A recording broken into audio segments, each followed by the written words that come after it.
ಹೈದರಾಬಾದ್ನಲ್ಲಿ ಮಗುವನ್ನೆತ್ತಿ ಸಾಗುತ್ತಿದ್ದ ತಾಯಿಯ ಉಡುಪು ಎತ್ತಿ ವಿಕೃತಿ. ಸಿಸಿಟಿವಿ ವಿಡಿಯೋ ನೋಡಿ ಸ್ವಯಂ ಪ್ರೇರಿತ ಕೇಸ್ ದಾಖಲಿಸಿದ ಪೊಲೀಸ್.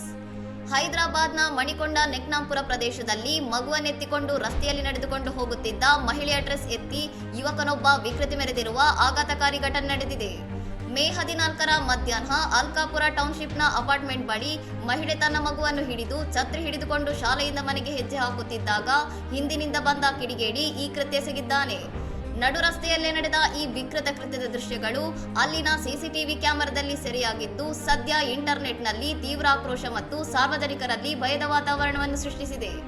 ಘಟನೆಯಿಂದ ಧೈರ್ಯಗೆಡದೆ ಆ ತಾಯಿ ತಕ್ಷಣ ತಿರುಗಿ ನಿಂತಿದ್ದು ಆರೋಪಿ ಅಲ್ಲಿಂದ ಕಾಲ್ಕೆತ್ತಿದ್ದಾನೆ. ಆದರೂ ಮಹಿಳೆ ಸುಮ್ಮನಾಗದೆ ಆತ ಓಡಿದ ದಿಕ್ಕಿನತ್ತಲೇ ಆಕ್ರೋಶದಿಂದ ಹೆಜ್ಜೆ ಹಾಕಿ ಧೈರ್ಯ ಪ್ರದರ್ಶಿಸಿದ್ದಾರೆ.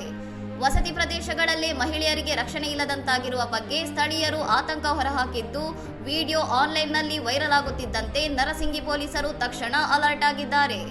ಸಂತ್ರಸ್ತೆ ಇನ್ನೂ ಅಧಿಕೃತವಾಗಿ ದೂರು ನೀಡದಿದ್ದರೂ ಮಹಿಳೆಯರ ಸುರಕ್ಷತೆಯನ್ನು ಗಂಭೀರವಾಗಿ ಪರಿಗಣಿಸಿರುವ ಇನ್ಸ್ಪೆಕ್ಟರ್ ಜಿ ಹರಿಕೃಷ್ಣ ರೆಡ್ಡಿ ನೇತೃತ್ವದ ಪೊಲೀಸರು ಸ್ವಯಂ ಪ್ರೇರಿತವಾಗಿ ತನಿಖೆ ಆರಂಭಿಸಿದ್ದಾರೆ.